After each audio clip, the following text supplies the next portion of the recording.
আচ্ছা, 8 নম্বর অঙ্কটা করাচ্ছি। দেখ কি বলেছে, Shekhar furnishes the following information for the previous year 23-24। Building দিয়েছে, আবার শেয়ার দিয়েছে আনলিস্টেড। বিল্ডিং এর মেয়াদ 2 বছর, আর আনলিস্টেড কোম্পানির শেয়ারও 2 বছর, দুটোই মেয়াদ 2 বছর। বিল্ডিং কেনা হয়েছিল 17-তে কিনে 23-এ বেচেছে, এটা তোর লং টার্ম, 2 বছর হয়ে গেছে। আনলিস্টেড কোম্পানির শেয়ার 16-তে কিনে সেপ্টেম্বর 2023 হবে, ঠিক আছে, সেপ্টেম্বর 2023। তাহলে তোর শেয়ার 16-তে কিনে 23-এ বেচেছিস, 7 বছর, তাহলে এটা দুটোই লং টার্ম, দুটোই লং টার্ম হয়ে গেছে।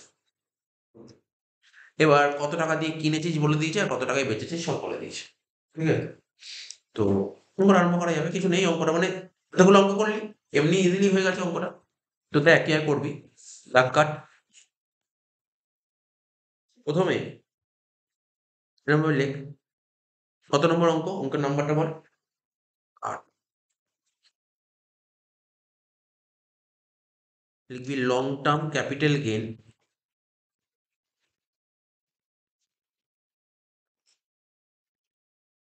On sale of building, on sale of building, long term capital gain on sale of building. কি লিখলাম, long term capital gain on sale of building. প্রথমে লিখবো কি, সেল কনসিডারেশন, ঠিক আছে, সেল কনসিডারেশন। বল, বিল্ডিং বেচে কত টাকা পাওয়া গেছে, বিল্ডিং বেচে কত টাকা পাওয়া গেছে, 6,25,000। তাহলে 6,25,000 লিখবো প্রথম ঘরে, মাইনাস করবো, এটা আই কোয়া হবে, ইন্ডেক্স বেনিফিট পাওয়া যাবে বিল্ডিং এর উপর। লেখ ইন্ডেক্স কস্ট অফ অ্যাকুইজিশন, কত টাকা দিয়ে কেনা হয়েছিল বিল্ডিং, 3,50,000, ইন্টু হবে যে বছর বিল্ডিং বেচা হয়েছে। অলওয়েজ 348, কোনো চাপ নিতে হবে, কারণ বিল্ডিং বেচা হবে সবসময় প্রিভিয়াস ইয়ারে। বিল্ডিং হোক বা যে কোনো ক্যাপিটাল অ্যাসেট বেচা হবে প্রিভিয়াস ইয়ারে, 348 ডিভাইডেড বাই বিল্ডিং কেনা হয়েছিল কত সালে বলতো, 17-18, তাই তো। তাহলে 17-18 ইন্ডেক্স কত ছিল দেখ, 272। 17-18 ইন্ডেক্স ছিল 272। পরীক্ষার হলে ইন্ডেক্স বলে দেবে। এখন বাড়িতে অঙ্ক করছি, ইন্ডেক্স অসুবিধা হলে যে চার্ট দিচ্ছি, চার্ট থেকে করে নেবে। যদি না দেয় তাহলে না না, দেবে দেবে দেবে, ওটা নিয়ে চাপ নিতে হবে, দেবে, ওটা নিয়ে চাপ নেই, দেবে। তাহলে কর কত, 447, 447, তারপর 794 মাইনাস করে বল কত বেরোচ্ছে,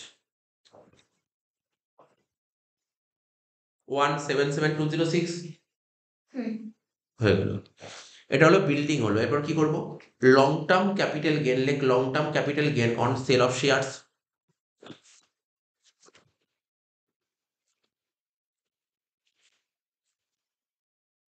long term capital gain on sale of shares.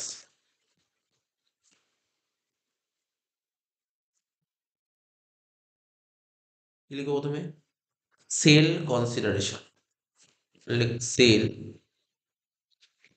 Consideration. তাহলে শেয়ার বেচে কত টাকা পাওয়া গেছিল বল, কোশ্চেনে বলেছে 2,12,000 টাকা বলে দিয়েছে। এর থেকে মাইনাস করব index cost of acquisition, index cost of acquisition. Share কেনা হয়েছিল 50,000 টাকা দিয়ে, ইন্টু শেয়ার বেচা হয়েছিল কারেন্ট ইয়ার, মানে প্রিভিয়াস আর 23-24-এ, 23-24 ইন্ডেক্স ছিল 348, ডিভাইডেড বাই শেয়ারটা কেনা হয়েছিল কবে, 16-17, 16-17 ইন্ডেক্স কত ছিল, করে কত হচ্ছে বল,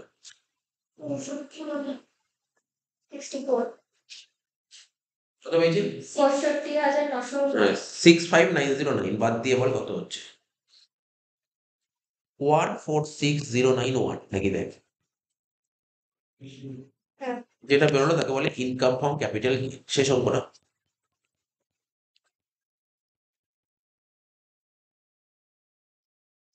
হুম, দুটোই তো, ওটাতেও গেন হলো, এটাতেও গেন হলো, দুটো গেন প্লাস করে দিবি, হয়ে যাবে ইনকাম ফ্রম ক্যাপিটাল গেন। কত পেয়েছে,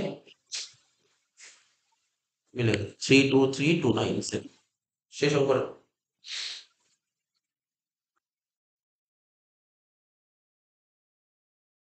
বুঝেছিস তো? পেজ নাম্বার 228 এর একদম শুরুতে একটা সেকশন আছে, সেই সেকশনটা হচ্ছে 50C।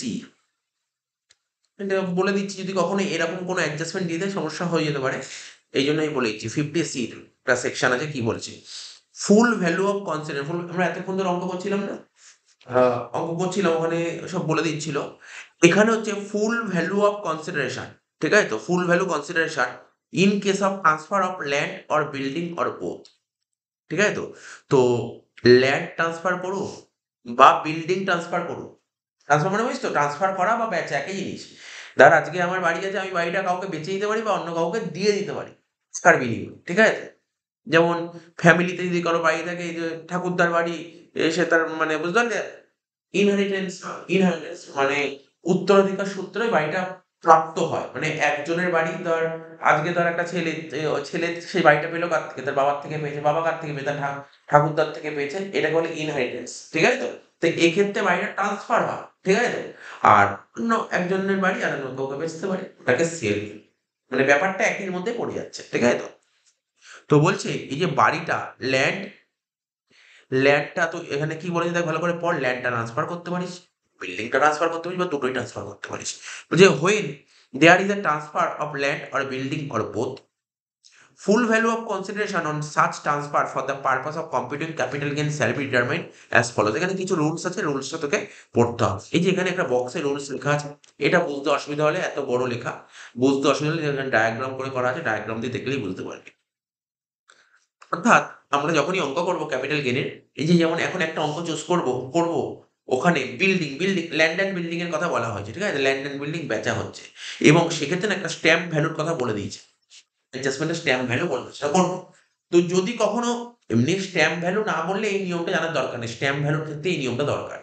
যদি কখনো ল্যান্ড অ্যান্ড বিল্ডিং এর ক্ষেত্রে না স্ট্যাম্প ভ্যালু বলে দেয়, তাহলে সেক্ষেত্রে কি হবে, রুলটা কি হবে, স্ট্যাম্প ভ্যালু রুলটা বলে দিচ্ছে। বলছে stamp value will be full value of consideration, stamp ভ্যালুটাই হচ্ছে ফুল ভ্যালু অফ কনসিডারেশন। আচ্ছা, ইমুভেবল প্রপার্টি শিখিয়েছি, ইমুভেবল যে প্রপার্টিগুলোকে তুই মুভ করতে পারবি না, যেমন ল্যান্ড বিল্ডিং, এগুলো মুভ করা যায় নাকি, ইমুভেবল প্রপার্টি বলে। তোকে পরীক্ষা হলে কিন্তু স্ট্যাম্প ভ্যালু যখন দিয়ে দেবে, তার জন্য কিন্তু এই ট্রিটমেন্টটা করতে হবে। কি লেখা আছে দেখ, সবাই সবার বইয়ের দিকে দেখা, স্ট্যাম্প ভ্যালু দেখ কি লেখা আছে, stamp value less than sale value. অর্থাৎ যে তোর বাড়িটা থাকবে, বাড়িটার একটা স্ট্যাম্প ভ্যালু দিয়ে দেবে কোশ্চেন পেপারে, আবার বাড়িটার সেল ভ্যালু বলে দেবে। বলছে স্ট্যাম্প ভ্যালুর তুলনায় যদি সেল ভ্যালু বেশি হয়, সাপোজ ধর স্ট্যাম্প ভ্যালুর তুলনায় যদি সেল ভ্যালু বেশি হয়, দেখ এখানে নিচে একটা এক্সাম্পল দিয়েছি, তাহলে খুব ভালো বুঝতে সুবিধা হবে। নিচে একটা এক্সাম্পল দিয়েছি দেখ, এইচডিভি, এইচডিভি মানে স্ট্যাম্প ভ্যালু কত, সাপোজ ধর 100 টাকা, স্ট্যাম্প ভ্যালু 100 টাকা, আর বাড়িটা বিক্রি করছি 120 টাকা। কে বড় এখানে, কে বড়, স্ট্যাম্প ভ্যালু বড় না সেল ভ্যালু বড়, সেল ভ্যালু বড়, তাই তো। তাহলে আমার অ্যান্সার হচ্ছে ফেয়ার ভ্যালু, মানে এফভিওসি কত হবে, এফভিওসি মানে full value of consideration, full value of consideration কত নেবো, 100 নেবো নাকি 120 নেবো, এখানে 120 নিয়েছি, ঠিক আছে তো। এটাই দেখ পড়ে লেখা আছে, ওটা ভালো করে পড়, ভালো করে পড়, এই জায়গাটা পড়। বলছে স্ট্যাম্প ভ্যালুর তুলনায় যদি সেল ভ্যালু বেশি হয়, সেক্ষেত্রে ফুল ভ্যালু অফ কনসিডারেশন কোনটা হবে, সেল ভ্যালু। বোঝা গেল, মনে রাখতে হবে তো, মনে রাখতে হবে তো এটা।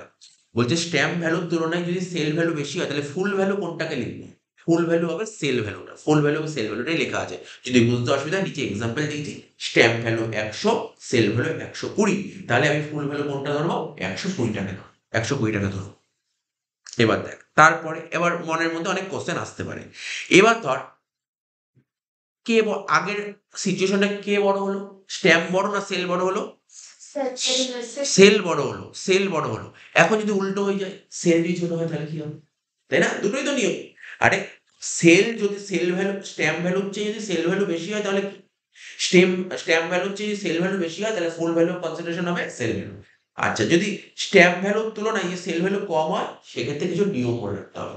স্ট্যাম্প ভ্যালুর তুলনায় যদি সেল ভ্যালুটা কম হয়, কি বলেছে নিয়মটা কি, এখানে এই নিয়মটা পড়তে হবে। এই দাগ দিলাম, একটা বলেছে সেল ভ্যালুর 110%, কি বললাম, সেল ভ্যালুর যত টাকা সেল বলবে তার 110%, যত টাকা সেল বলবে। তাহলে দেখ উদাহরণ দেখ, তাহলে বুঝতে সুবিধাটা, ওরা মুখস্থ করতে অসুবিধা হলে, স্ট্যাম্প ভ্যালু 100 বলেছে পরেরটায়, আর সেল ভ্যালু কত বলেছে 90, আমার নিয়মটা কি ছিল? স্ট্যাম্প ভ্যালুর তুলনায় যদি সেল ভ্যালু কম হয় তাহলেই তো ওই নিয়মটা। স্ট্যাম্পের যদি সেল কম হয় তাহলে তো ওই নিয়মটা। তাহলে স্ট্যাম্প 100 আর সেল 90, তাহলে কম, তাহলে ওই নিয়মটা কাজ করতে হবে। নিয়ম কি ছিল ওখানে? ওখানে বলছে দেখো তোমার যত টাকা সেল হয়েছে তার 110% করো। সেল হয়েছে কত বল? সেল 90, 90 100 করলে কত? 99। এবার 99 আর 100 র মধ্যে কম্পেয়ার কর। 99 আর 100 র মধ্যে কম্পেয়ার কর। কি লেখা আছে এখানে? এটাই লেখা আছে 110% অফ সেল ভ্যালু আর stamp value. 110% of sale value আর স্ট্যাম্প ভ্যালু দুটোর মধ্যে কম্পেয়ার করবো। এই দুটো যদি ইকুয়াল হয় তাহলে ফুল ভ্যালু অফ কনসিডারেশন কত হবে? সেলটাই হবে ফুল ভ্যালু অফ কনসিডারেশন। ঠিক আছে? কিন্তু এখানে কি লেখা আছে দেখ, এটাই তোকে দেখতে হবে এই জায়গাটা। এখানে এই নিয়মটাই তোকে বলেছে। তাহলে কি বলেছে? বলছে স্ট্যাম্প ভ্যালুর তুলনায় যদি সেল ভ্যালু কম হয় সেক্ষেত্রে আমাকে একটা 110% করে দেখতে হবে। 110% করে দেখতে হবে। কার 110%? সেলের 110% করবো। সেলের 110% আর স্ট্যাম্প ভ্যালুর মধ্যে কম্পেয়ার করবো। সেলের 110% আর স্ট্যাম্প ভ্যালুর মধ্যে কম্পেয়ার করবো। তো সেলের 110% আর স্ট্যাম্প ভ্যালু যদি দুটো ইকুয়াল হয় তাহলে ফুল ভ্যালু অফ কনসিডারেশন হবে সেল কনসিডারেশন। ঠিক আছে? যদি দুটো ইকুয়াল হয়, দুটো ইকুয়াল বা যদি বেশি হয়, স্ট্যাম্পের চেয়ে যদি ওই 110% সেল ভ্যালু বেশি হয় তাহলেও কিন্তু ফুল ভ্যালু কনসিডারেশন হবে সেল ভ্যালু। আর যদি এখানে কি বলেছে?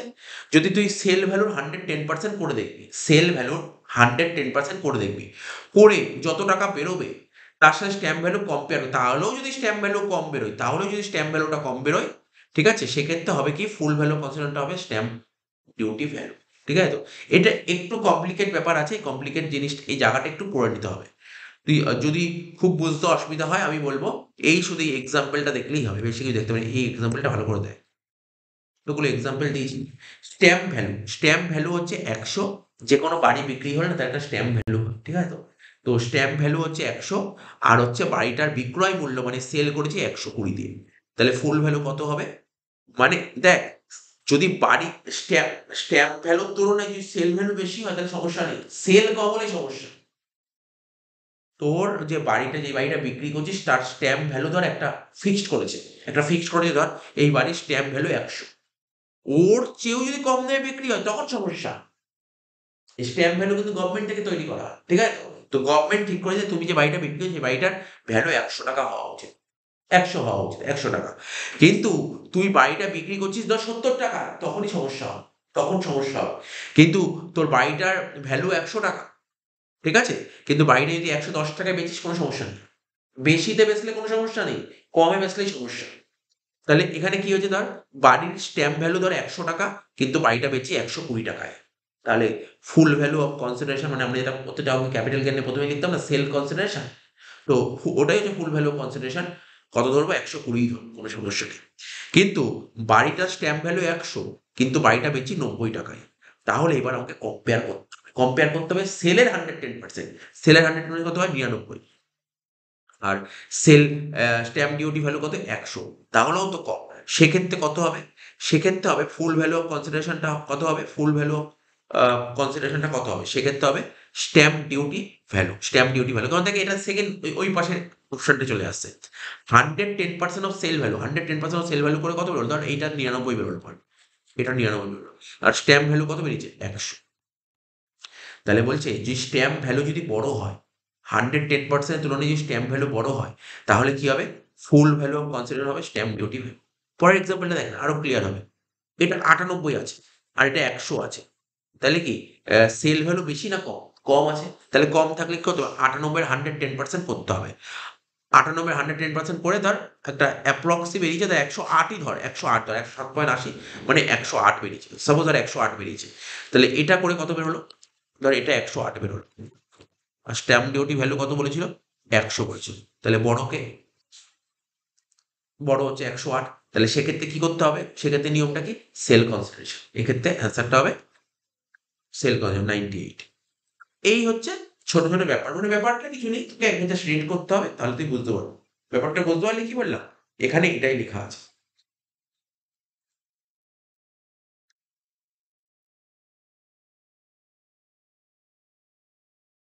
তাহলে যে অঙ্কটা করবো এবার, এই অঙ্কটা এরকম একটা পয়েন্ট বলেছিল, এই জন্য আমি একটা করলাম। 2014 সাল, দেখ খোল 2014 সাল, অনার্সের অঙ্ক।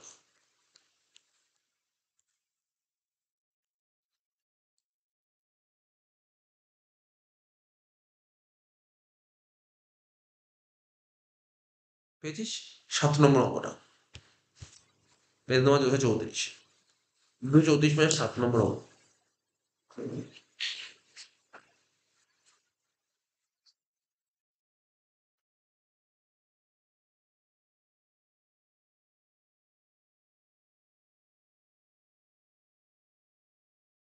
এখানে একটা লাইন জুড়বো, ঠিক আছে?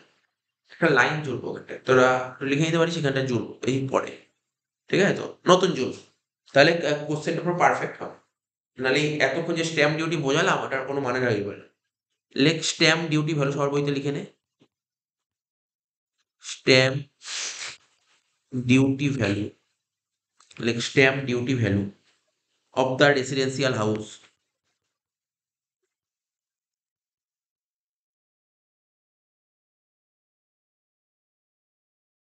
of the residential house on the date of sale, on the date of sale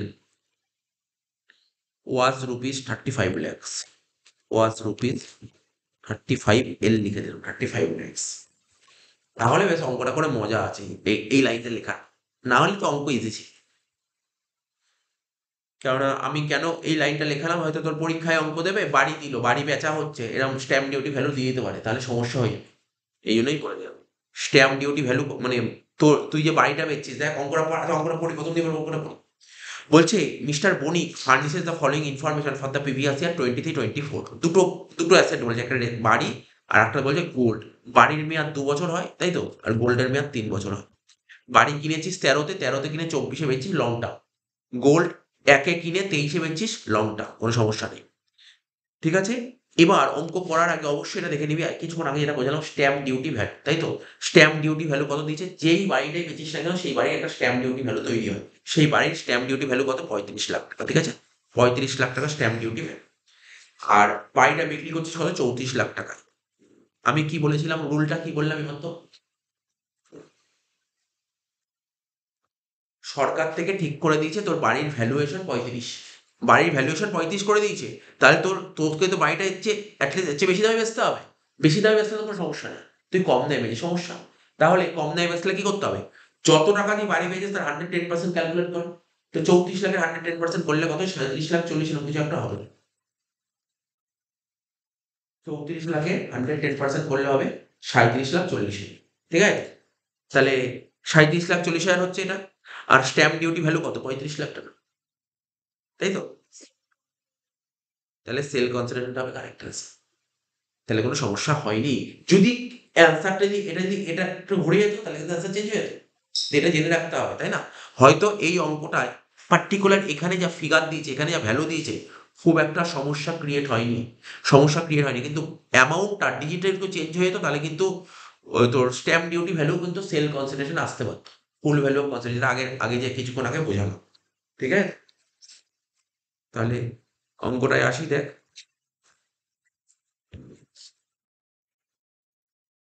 তো মানে আমাকে তো করার আগে এটা ওয়ার্কিংস করেই তবে ফুল ভ্যালু অফ কনসিডারেশন বের করে দেখাতে হবে, তো কত হবে, তাই তো? এটাই তো বের বের করে দেখাতে হবে কত হবে। করে লিখবো, পরে আগে ওয়ার্কিংস লিখেছি। অঙ্ক তো অঙ্ক তো নিজেই করতে পারবি। ফুল ভ্যালু অফ কনসিডারেশন, ঠিক আছে? এটা কত হবে এটা বের করে দেখাতে হবে। নিয়মটা কি ছিল? এরকম ভাবে লিখে লিখে দেখাই। স্ট্যাম্প ভ্যালু, স্ট্যাম্প ভ্যালু আর একটা হচ্ছে সেল কনসিডারেশন। সেল কনসিডারেশন কত ছিল বল? 34 লাখ 34 L লিখলাম, আর স্ট্যাম্প ভ্যালু 35 lakhs। তাহলে বড়কে স্ট্যাম্প ভ্যালু বড়। তাহলে যদি স্ট্যাম্প ভ্যালু বড় হয় তখন আমাকে করে দেখতে হবে, কি করে দেখতে হবে? আমাকে দেখতে হবে সেল ভ্যালুর 110%, তাই তো?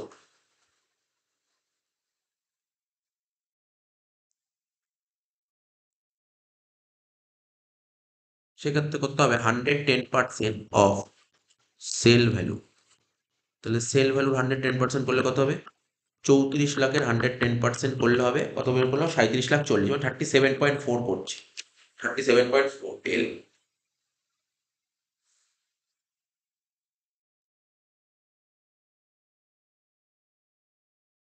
ঠিক আছে? আর স্ট্যাম্প ডিউটি কত ছিল?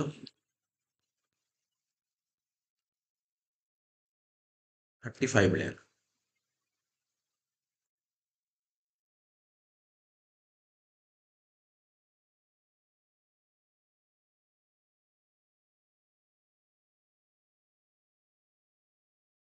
ঠিক আছে,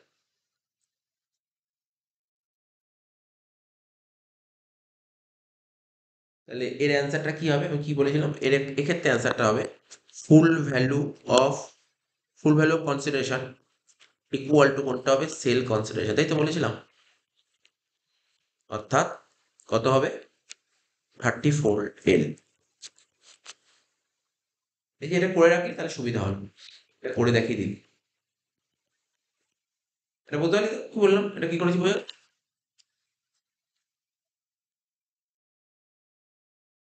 তাহলে যখনই স্ট্যাম্পের অঙ্ক দেবে তখন এইভাবে করে নিবি, ঠিক আছে? ক্যালকুলেশন এর নিয়মটা জানা থাকলেই হয়ে গেল।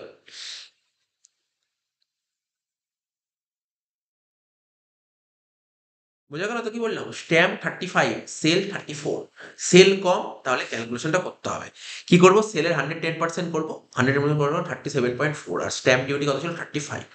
ঠিক আছে, তাহলে বড়কে যদি এর 110% করে সেলটা যদি বড় হয়, সেক্ষেত্রে ফুল ভ্যালু অফ কনসিডারেশন হবে সেল কনসিডারেশন।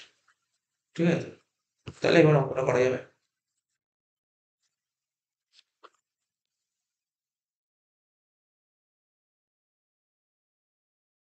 দুটো ধাক্কা, এবার অঙ্ক ইজি, অঙ্ক এমন কিছু নেই অঙ্কের মধ্যে। Like long term capital gain on sale of residential house. Long term capital gain on sale of residential house।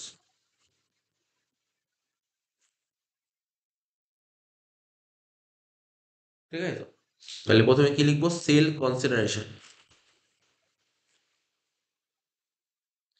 আচ্ছা, এই অঙ্কটায় সেল কনসিডারেশন লেখাটা উচিত নয়। এখানটায় লিখবি কি? লিখবি বলতো? Full value of consider, full value of consideration লেখ, ফুল ভ্যালু অফ কনসিডারেশন।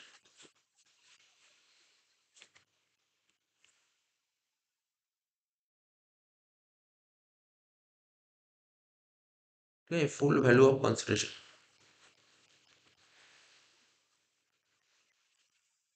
আর সবচেয়ে বড় কথা, আমার মনে হয় এটা করলেই বেটার হবে, যেখানে যেখানে বাড়ি পাবি না, তুই ফুল ভ্যালু কনসিডারেশনই লিখিস, ওটা বেটার হবে। বাড়ির ক্ষেত্রে ফুল ভ্যালু কনসিডারেশন লিখিস। ঠিক আছে তো? আহ, বাকিগুলো আগের অঙ্কগুলো করেছি, অ্যান্সার মিলে গেছে, কোনো সমস্যা নেই, ভুল নেই কিছু। তবে করলে ভালো, বাড়ির ক্ষেত্রে ফুল ভ্যালু কনসিডারেশনটাই লিখিস। আচ্ছা, ফুল ভ্যালু কনসিডারেশন কত বলেছে এখানে বল? 34 lakhs, তাই তো? 34 lakhs, এর থেকে মাইনাস করবো কি? ইন্ডেক্স কস্ট অফ অ্যাকুইজিশন, লিখ ইন্ডেক্স। ওটা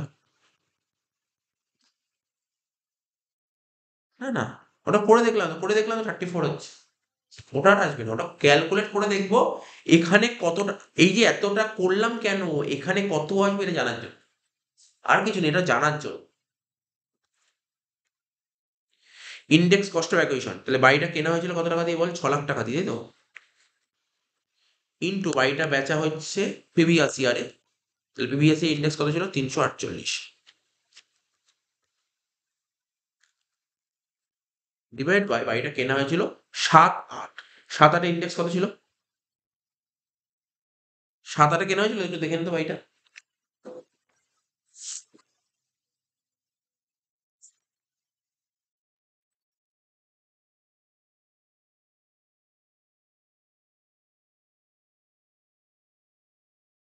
আমার পেজ নম্বর কত ছিল ওটা? আচ্ছা, বাড়িটা কেনা হয়েছিল হচ্ছে তোর 13-14, 13-14, 13-14 ইন্ডেক্স কত ছিল দেখ? 220, 220 পর।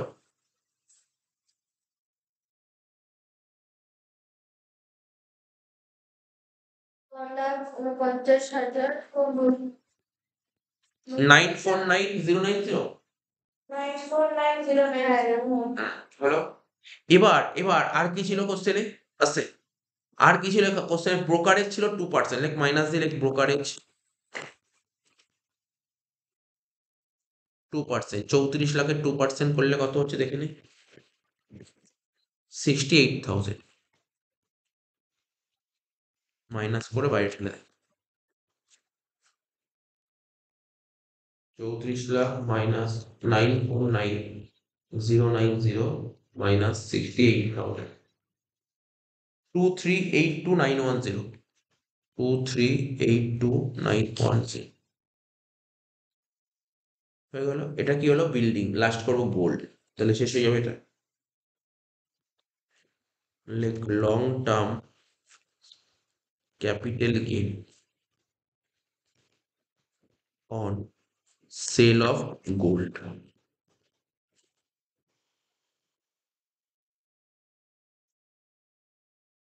কি লিখবো? Sale consideration. দেখ এখানে গোল্ডের ক্ষেত্রে লিখলাম সেল কনসিডারেশন, কোনো সমস্যা নেই, কিন্তু বিল্ডিং এর ক্ষেত্রে না তুই চেষ্টা করবি ফুল ভ্যালু অফ কনসিডারেশন লেখার। কি বললাম? Sale consideration.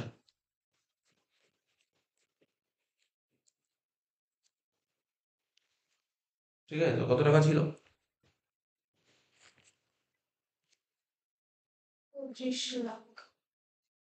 25 lakhs মাইনাস হবে index cost of acquisition.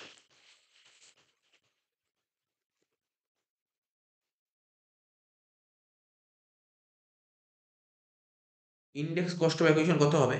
8 lakh টাকা দিয়ে কেনা হয়েছিল গোল্ড, ইন্টু 348 ডিভাইডেড বাই কেনা হয়েছিল কত সালে দেখে নে। গোল্ড কেনা হয়েছিল কত সালে? হ্যাঁ, গোল্ডটা কেনা হয়েছিল 2001 সালে, তাই তো? 2001 সালে। তা 2001 মানে কি? 1-2। 2001 মানে তো এপ্রিল 2001 মানে 1-2, আর 1-2 ইন্ডেক্স হলো 100। তাহলে করে দিই। 27,84,000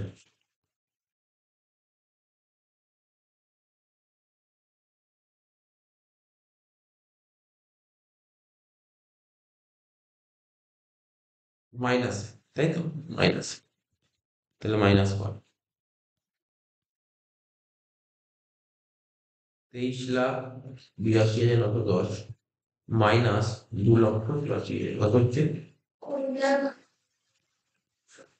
20,98,910। এটা হচ্ছে তোর ট্যাক্সেবল ক্যাপিটাল গেইন বলতে পারিস।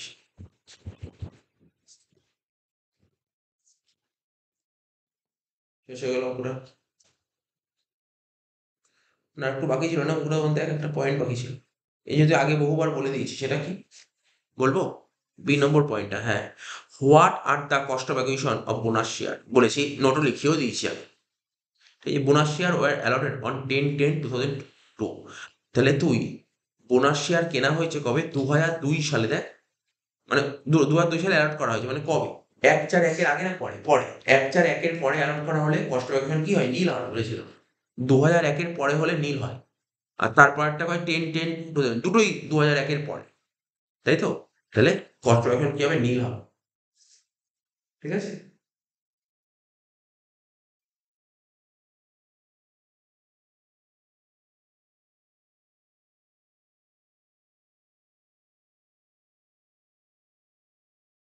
দেখ 10-এর অঙ্কটা কি বলছে, কোশ্চেনটা পড়ে দিচ্ছি। বলছে মিস্টার সর্দার বলছে অ্যাকোয়ার্ড ইনহেরিটেড প্রপার্টি, কিছুক্ষণ আগে একটা বলছিলাম ইনহেরিটেড প্রপার্টির কথা বলছিলাম, ঠিক আছে তো? অন আগস্ট 31st 1994, ঠিক আছে তো? ফ্রম হিজ গ্র্যান্ডফাদারের কাছ থেকে প্রপার্টিটা রিসিভড হয়েছে কবে? 1994-এ। গ্র্যান্ডফাদার যেই বাড়িটা কিনেছিল 1986-এ, বুঝতে পারলি তো? কত দিয়ে? 2,10,000 দিয়ে। দ্য ফেয়ার মার্কেট ভ্যালু, আমি কি বলছিলাম? ফেয়ার মার্কেট ভ্যালু তখনই বলবে 2001 আগে হলেই ফেয়ার মার্কেট ভ্যালু বলে দেবে। তো এখানে দেখ ফেয়ার মার্কেট ভ্যালু এপ্রিল 1 2001 হবে, 2002 না, 2001 হবে, ঠিক আছে তো? April 1 2001 was rupees 5,10,000, was rupees 5,10,000। On July 1 1994, ঠিক আছে তো? জুলাই 1 1994 হি পারচেসড গোল্ড। এটা আবার আলাদা পয়েন্ট। মানে এত অব্দি রেসিডেন্সিয়াল হাউস, তারপর দিয়ে গোল্ড আরম্ভ হয়েছে। 13 তারিখে গোল্ড কেনা হয়েছে 1.5 লাখ টাকা দিয়ে, ফেয়ার মার্কেট ভ্যালু ছিল 1,47,000। তো তুই বুঝতেই পারছিস ফেয়ার মার্কেট ভ্যালু বলেছে 2001 আগে হলেই দেবে। তাহলে নিয়মটা কি ছিল? ফেয়ার মার্কেট ভ্যালু আর cost of acquisition which were is কি ছিল? হায়ার। তাহলে 1.5 লাখ আর 1 লাখ হায়ার কত? 1.5 লাখ। হি সোল্ড বোথ দ্য অ্যাসেটস বেচে দিচ্ছে 23 সালে 60 লাখ টাকা আর 2 লাখ 10। আচ্ছা, দুটোই কিন্তু লং টার্ম হয়েছে, কিন্তু সন্দেহ নেই, ঠিক আছে, দুটোই লং টার্ম হয়েছে, সন্দেহ নেই। তো অঙ্কটা রান করে, ঠিক আছে, ছোট্ট অঙ্ক।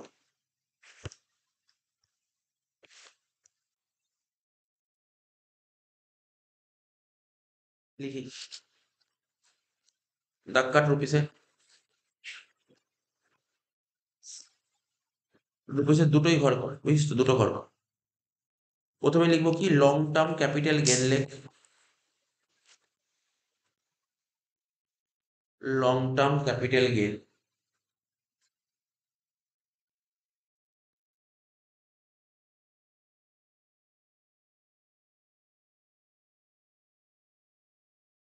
ঠিক আছে, long term capital gain on sale of property, তাই তো, অন সেল অফ প্রপার্টি,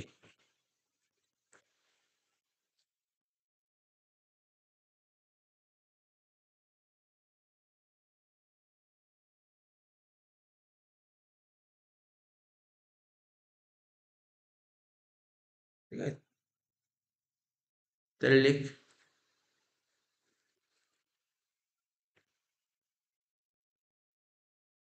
কত টাকা দিয়ে বেচেছিস বাড়িটা সেটা বল। বাড়ি বেচা হয়েছিল 60 লাখ টাকা দিয়ে, তাই তো। বাড়ির সেল প্রাইস কত ছিল, বাড়ি বেচার সেল প্রাইসটা কত ছিল দেখ, 60 lakhs। এর থেকে মাইনাস করবো কি, ইন্ডেক্স কস্ট অফ অ্যাকুইজিশন, জানি তো, ইন্ডেক্স কস্ট অফ অ্যাকুইজিশন, আমি শর্টে লিখলাম আইকোয়া, ঠিক আছে, ইন্ডেক্স কস্ট অফ অ্যাকুইজিশন। তো বাড়িটা কেনা হয়েছিল কত টাকা দিয়ে, নিয়ম শিখিয়ে দিয়েছিলাম, বাড়িটা কেনা হয়েছিল কত টাকা দিয়ে দেখতে হবে। কি বলেছিলাম, গ্র্যান্ডফাদার বাড়িটা কিনেছিল কবে, 1986। আচ্ছা, এখানে বলেছিল মিস্টার সর্দার, ঠিক আছে, ওর মানে গ্র্যান্ডফাদারের কাছ থেকে বাড়িটা পেয়েছিল 1994-এ পেয়েছিল, ঠিক আছে। এবার গ্র্যান্ডফাদার বাড়িটা কিনেছিল 2 লাখ 10 দিয়ে, ঠিক আছে, গ্র্যান্ডফাদার বাড়িটা কিনেছে 2 লাখ 10 দিয়ে। তাহলে বাড়িটার কস্ট ছিল কত, 2 লাখ 10 যখন কেনা হয়েছিল। আর আজকের দিনে দাঁড়িয়ে বাড়িটার দাম 5 লাখ 10, বড় কোনটা, 5 লাখ 10। তো অঙ্ক তো একদমই সোজা, কিছুই নেই। 5 লাখ 10 হাজার ইন্টু, ওপরে তো 348 হবে, কোনো সন্দেহ নেই, নিচে 100 হবে, বুঝেছিস নিচে 100 কেন হলো, কারণ 2001-এর আগে। তাহলে করে ফেল, 5,10,000 ইন্টু 348 ডিভাইড বাই 100, 17,800। মাইনাস করে দে,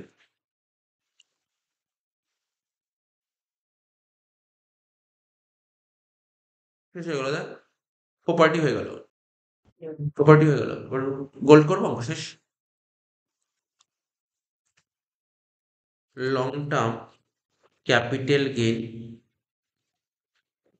অন সেল অফ, কি হবে, লং গোল্ড, কি লিখবো প্রথমে, গোল্ডের ক্ষেত্রে কি লিখবো, সেল কনসিডারেশন, লাইক সেল, এটা আগে কি লিখতে বলে, প্রপার্টি বা হাউস থাকলে ওটা ফুল কস্ট অফ। ওই ল্যান্ড বা বিল্ডিং থাকলে, প্রপার্টি বা হাউস বললি, মানে হাউস, ল্যান্ড, বিল্ডিং, ঠিক আছে, হাউস ল্যান্ড বিল্ডিং এইগুলোর ক্ষেত্রে লিখবি full value of consideration, house land building. কারণ আগে যে এখন থিওরিটা পড়ানো, মানে কি লিখেছিল, land or building or both, land building হাউসে লিখবি হচ্ছে তোর ফুল ভ্যালু অফ কনসিডারেশন, আর এমনি বাকি সবে সেল কনসিডারেশন লিখিস। আচ্ছা, এখানে সেল কত বলেছিল বল অঙ্কে, 25 লাখ টাকা, মাইনাস কর, এটাও আইকোয়া হবে, ইন্ডেক্স কস্ট অফ অ্যাকুইজিশন। নিয়ম কি শিখেছিলাম আমরা, কিনেছিস কত টাকা দিয়ে বল, গোল্ড, গোল্ড কিনেছিলি কত টাকা দিয়ে, গোল্ড কেনা হয়েছিল কত টাকা দিয়ে বল, 1.5 লাখ টাকা দিয়ে, তাই তো, গোল্ড কেনা হয়েছিল 1.5 লাখ টাকা দিয়ে। আর ফেয়ার ভ্যালু কত ছিল, 1,47,000, বড় কই, 1.5 লাখ আর 1,47,000 বড় কোনটা, 1.5 লাখ, উপরে হবে 348 ডিভাইড বাই 100, করে ফেল।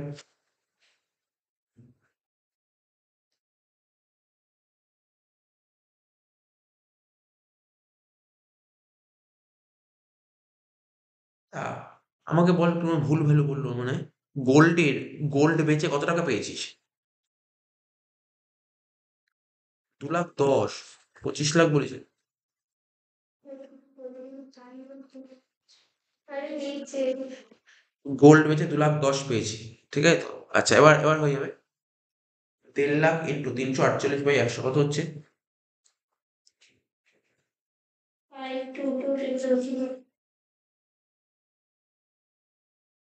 522 522 মাইনাস করে কত হচ্ছে?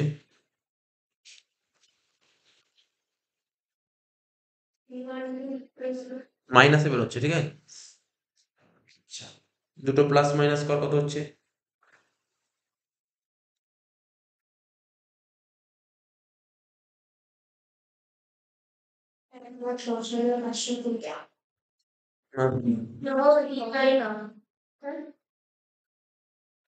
ঊনচল্লিশ হাজার 39,000 না, 39,13,200। এটাকে লেখ ইনকাম ফ্রম ক্যাপিটাল গেন।